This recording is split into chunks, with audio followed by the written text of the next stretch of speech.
There is a quiet strength that rarely makes headlines. It is not loud. It is not dramatic. It does not demand to be noticed. That strength is the power of letting go. So much of human struggle comes not from the event itself, but from our resistance to it.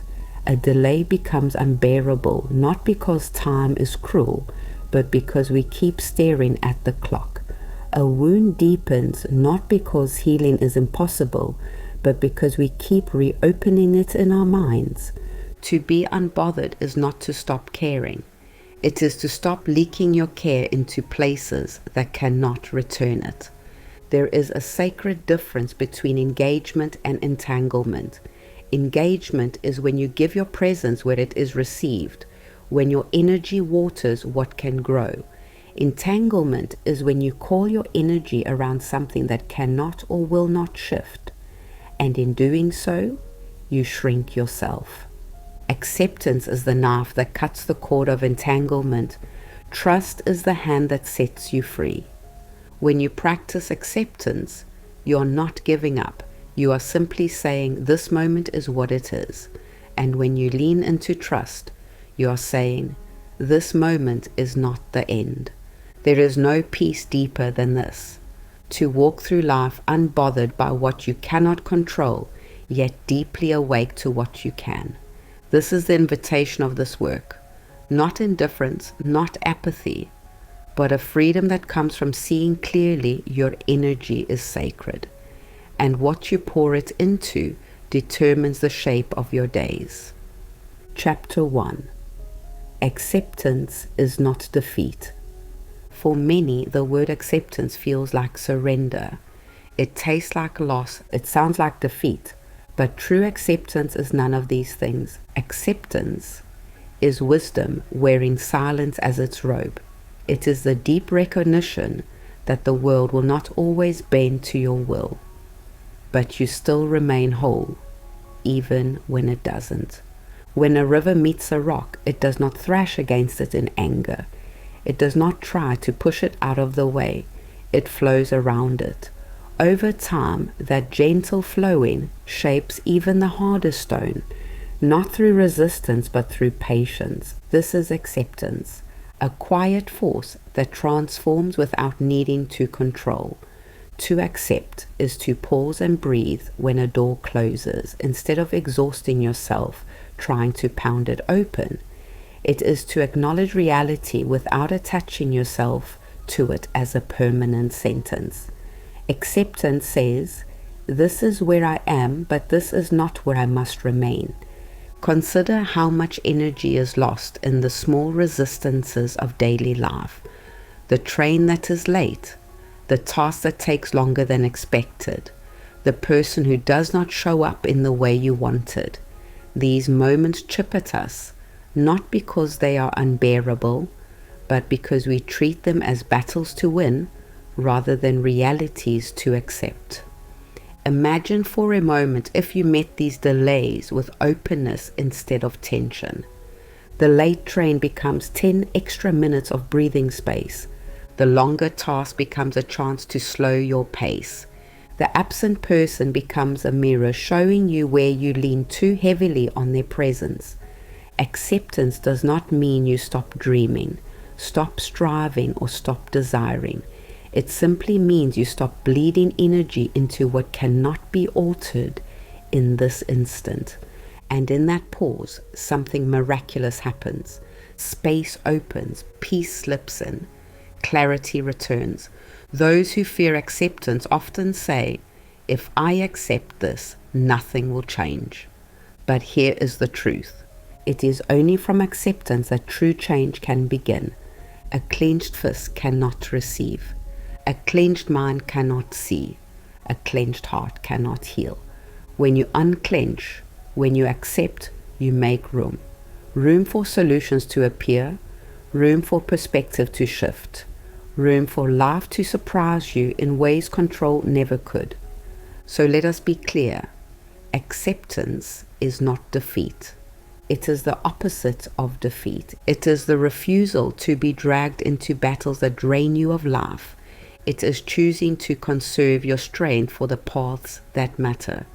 Every time you practice acceptance, you reclaim a piece of your power, you step out of the noise, you breathe deeper, and you remind life itself, I am not afraid to flow. Chapter 2. The weight of overcaring. There is a heaviness that many souls carry without even noticing. It is not the weight of their own lives, but the weight of trying to carry the world. They care for every opinion, every outcome, every whisper of approval, every hint of rejection. They stretch themselves thin, pouring energy into places that do not pour back, and slowly they begin to sink beneath a burden that was never theirs to hold. Overcaring is a quiet thief. At first it feels noble, it feels loving.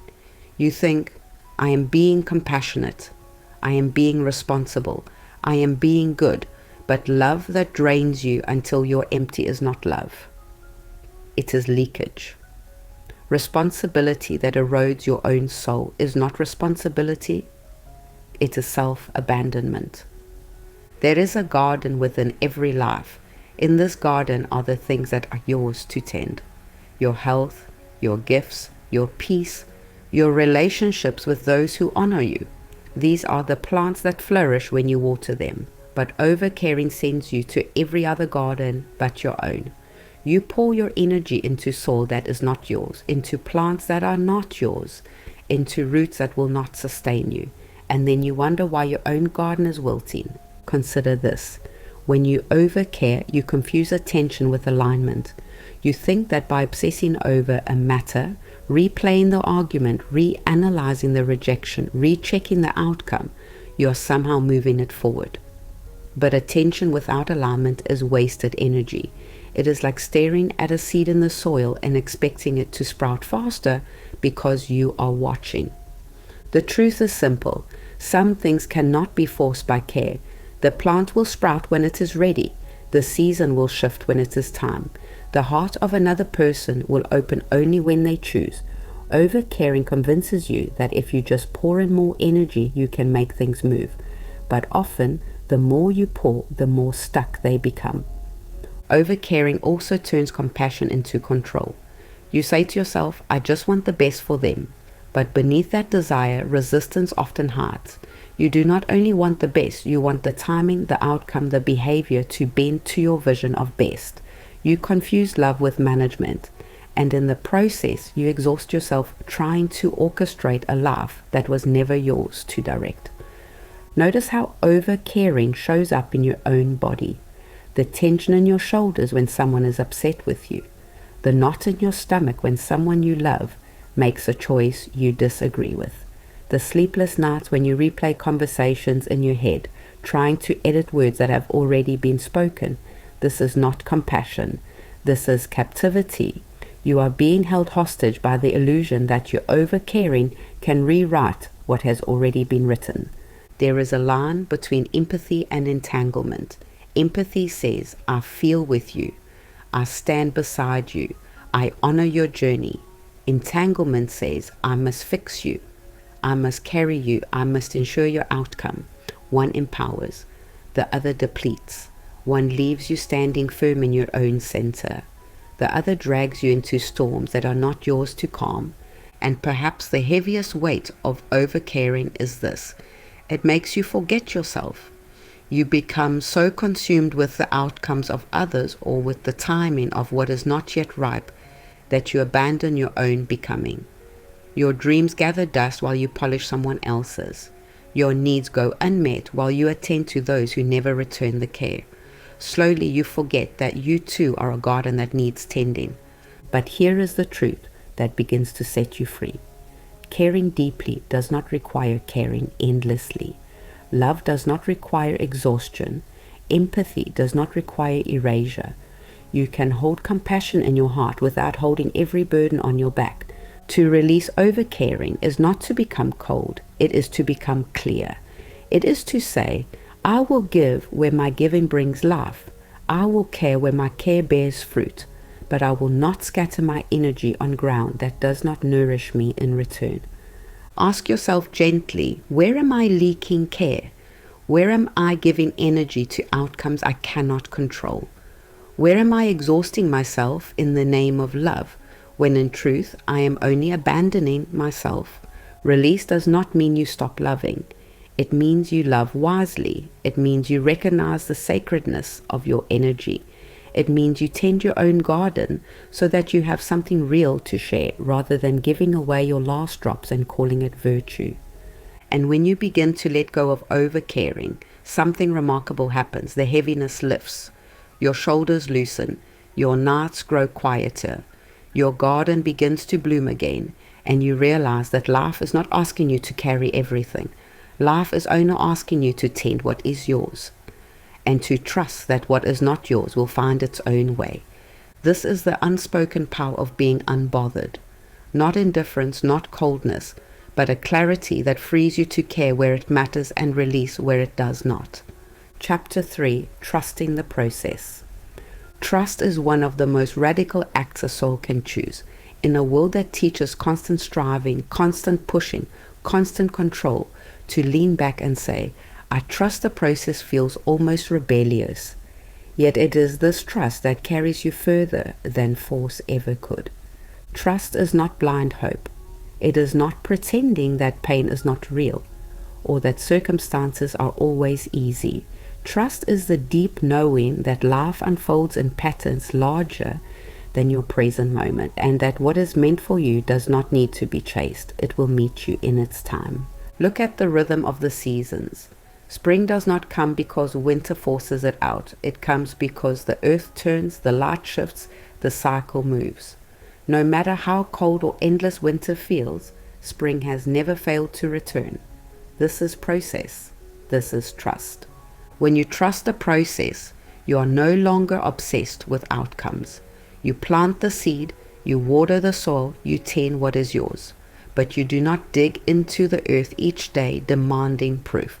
You trust that life is at work even when you cannot see it. This trust is what frees you from anxiety. For anxiety says, if I do not control it, it will not happen. But trust says, even beyond my control, something faithful is moving. There is a quiet courage in trust. Anyone can fight. Anyone can strive. Anyone can exhaust themselves chasing outcomes. But to release, to rest, to let the river carry you where it is already flowing, this requires a different kind of strength. It is the strength of the open hand instead of the clenched fist. Trust does not mean passivity. It does not mean doing nothing. The farmer still tills the ground, still plants the seed, still tends the soil. But the farmer also knows the rains come when they come. He does not shout at the sky. He does not curse the clouds. He does what he can and trusts what he cannot. That balance is the essence of wisdom. You too are called into this balance. To act where action is yours and to release where action is not. To speak when words are true and to be silent when silence holds more power. To step when the path is open and to rest when the way is closed. Trusting the process is not an excuse for apathy. It is a posture of wisdom, a way of being aligned with life itself. When you stop clinging to outcomes, you discover something extraordinary. Life often delivers more than you could have planned. The job you thought you needed falls away, only to make room for the calling you were made for.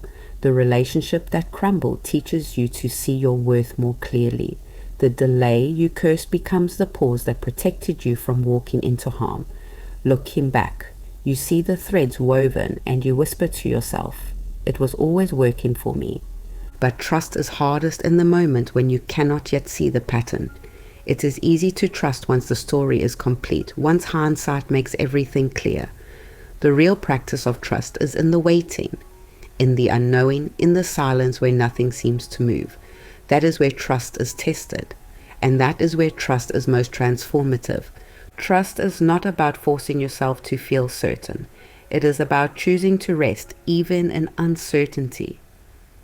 It is the willingness to say, I do not know how, I do not know when, but I trust that what is aligned will arrive, and what is not will fall away. Ask yourself, Where are you straining to control what cannot be controlled? Where are you exhausting yourself by digging up seeds that only need time? Where are you mistrusting the flow of your own life? These questions are not meant to shame you. They are meant to release you, because the truth is you can lay down the burden. You can let go of the fight. You can trust that life is wiser than your fear.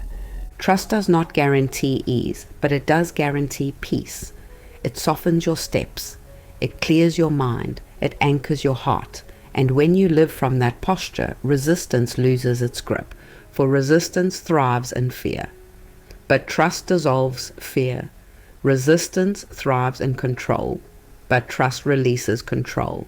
Resistance thrives in anxiety, but trust rests in alignment. So let this chapter be your reminder. The process is alive, even when unseen. The seed is growing, even beneath the soil. The path is forming, even when hidden. Your task is not to wrestle the unseen into sight. Your task is to live faithfully in the now, and to trust that the unseen is unfolding exactly as it should. And when you do, you will find yourself lighter. You will breathe deeper, and slowly, steadily, you will come to know the truth. Life has always been for you, and the process has always been trustworthy. Chapter 4, Becoming Unbothered. To become unbothered is not to harden your heart. It is not to stop caring. It is not to close yourself off from life. Becoming unbothered is to stand so rooted in your own alignment that the winds of circumstance no longer bend you out of shape. It is to walk through storms without letting the rain drown your fire. It is to hear the noise of the world but not let it unsettle the quiet truth within you. There is a false picture of unbotheredness that many hold. One of cold detachment, of indifference, of not feeling at all. But true unbotheredness is not numbness. It is sovereignty. It is the choice to feel deeply without being ruled by what you feel. It is the decision to respond, not react. To remain steady even as the world around you trembles. How does one become unbothered? It begins with clarity. You must know what belongs to you and what does not. The opinions of others do not belong to you. Their judgments, their expectations, their moods, none of these are yours to carry. They may project them onto you, but you are not required to accept delivery. Becoming unbothered is learning to return what is not yours. It continues with boundaries. Boundaries are not barriers that close others out. They are lines that protect your peace. When you say, I will not answer every demand, I will not absorb every emotion, I will not bend to every pressure, you are not being selfish. You are being wise. You are recognizing that your energy is sacred, and that to waste it is to betray yourself. And then it deepens into trust. To be unbothered is to trust that life has its own rhythm, its own timing, its own unfolding. You no longer need to micromanage every detail. You no longer need to fight every battle. You can release, knowing that what is aligned will remain and what is misaligned will fall away. This trust is what anchors unbotheredness in peace rather than in pride.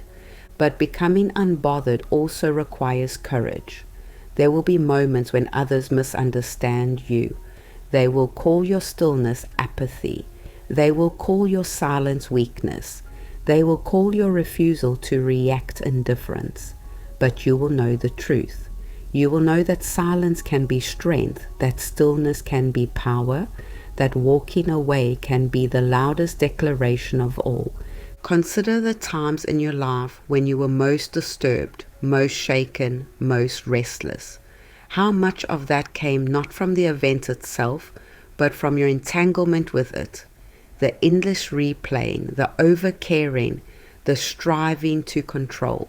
Now imagine if in those same moments you had chosen to release. Imagine if you had said, "This does not belong to me. I will not waste my energy here. I will tend what is mine and trust the rest. That is the posture of the unbothered. To become unbothered is to master the art of redirection. Instead of pouring your attention into what you cannot shift, you redirect it into what you can. You create, you rest, you tend your body, you nourish your spirit, you invest in relationships that give life back to you. You take the energy once wasted on wrestling and you channel it into becoming. Slowly you find that what once disturbed you no longer has the power to touch you. This is not detachment for the sake of pride. This is alignment for the sake of peace. The unbothered soul does not need to win every argument. They do not need to correct every misunderstanding. They do not need to prove themselves in every room. They know who they are, and in that knowing they are free. Ask yourself, what unsettles me most often? Whose opinions weigh too heavily on my spirit? What outcomes am I trying to control that are not mine to manage? Where am I scattering my care rather than tending it wisely? These questions are not for judgment, they are for freedom, because the moment you can see where you're entangled, you can begin to untangle, and once you begin to untangle, the shift is undeniable. You wake with lighter shoulders, you walk with steadier steps, you speak with clear words. You discover that your peace no longer rises and falls with every wave of circumstance. You live anchored, unbothered, free. This is not the end of caring. It is the beginning of caring wisely. It is not the end of love. It is the purification of love. It is not the end of responsibility. It is the alignment of responsibility. And in that alignment, you find a peace the world cannot take away. To become unbothered is to become sovereign. It is to remember that you are not at the mercy of everything that happens to you. You are not required to answer every summons of chaos. You are not a puppet for circumstance. You are a being of choice, of clarity, of alignment. And the moment you claim that truth, you begin to live in the freedom that was always yours. Chapter 5. Living beyond the matter. There comes a point where even acceptance, even trust, even unbotheredness deepens into something greater. It is not only about letting go of what you cannot control. It is about rising into a life where the matter itself no longer defines you. To live beyond the matter is to step into a higher ground of being, where your focus is not on what weighs you down, but on what calls you upward. Living beyond the matter is choosing not to orbit around the problem. Many spend their lives circling the same wounds, the same disappointments, the same conflicts, as if giving them endless attention will somehow change them. But the more you orbit, the more you are pulled by their gravity. To live beyond the matter is to break that orbit. It is to say, this is real, but it does not get to rule me. This exists, but it does not get to consume me. My energy belongs elsewhere. This is not denial, it is transcendence. Denial pretends the wound does not exist. Transcendence acknowledges the wound but refuses to make it the center of life. Denial blinds you. Transcendence frees you. When you live beyond the matter, you redirect your energy. Instead of feeding what drains you, you nourish what expands you. You write, you create, you rest, you build, you love, you grow. You shift from obsession with what is missing to gratitude for what is present. And in that shift, you discover that what once felt unbearable begins to lose its power. Think of how the sun rises each morning. The night does not disappear because the darkness fought its way out. The night disappears because the light arrived. In the same way, the problems of life are not erased by endless wrestling. They are dissolved by rising above them, by flooding them with a higher focus, a higher energy, a higher trust. Living beyond the matter also means releasing the illusion of control over people. You cannot control their choices, their moods, their journeys, and you are not meant to. Each soul walks their own path. When you stop orbiting around who they are not, you create space to honor who you are becoming. You reclaim the energy you once scattered trying to bend others, and you reinvest it into your own becoming. There is freedom in this posture. Suddenly you find yourself less reactive. Someone may provoke, but you do not answer. A plan may collapse, but you do not shatter. A delay may arrive, but you do not lose your peace. You become steady, not because life is always smooth, but because you are no longer defined by its turbulence. You are defined by your alignment. Living beyond the matter is also the birthplace of joy. Joy cannot thrive where your energy is trapped in battles you cannot win. Joy requires space. Joy requires presence. Joy requires the lightness of letting go. When you live beyond the matter, you rediscover joy in the smallest places, in a laugh, in a sunrise, in the way your breath steadies you in silence. These moments remind you that life was never meant to be only endured. It was meant to be lived. And perhaps most importantly, living beyond the matter opens you to possibility.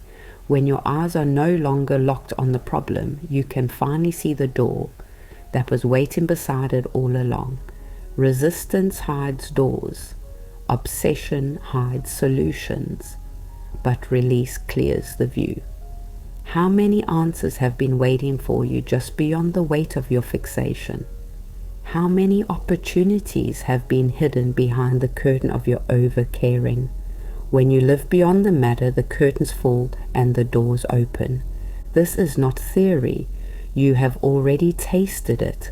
Think of the times when you finally stopped worrying about something, and then the solution appeared. Think of the times when you finally released your grip, and then the blessing arrived. That is the rhythm of living beyond. Life often waits for you to loosen your hold before it can deliver what is next. So how do you begin to live this way? You begin by noticing where your energy circles endlessly. You notice the matters that drain, the matters that consume, the matters that steal joy, and then you choose to lift. You may still acknowledge them, still face them, still act where action is yours, but you refuse to orbit. You refuse to be consumed. You rise. Let this be your declaration. I no longer wrestle with what is not mine to carry. I no longer orbit around what drains me. I walk free. I rise higher. I live beyond the matter. And as you do, you will feel the shift. The world will not change overnight. The challenges may not vanish, but you will stand differently. You will breathe differently. You will walk differently. And slowly, you will discover that the matter that once seemed so heavy no longer rules you, because you are no longer beneath it. You are beyond it. This is the final freedom of the unbothered soul, to live not in endless reaction to life's storms, but in steady alignment with life's flow, to accept what is, to trust what unfolds, to rise beyond what drains, and to live in the peace that was always waiting for you.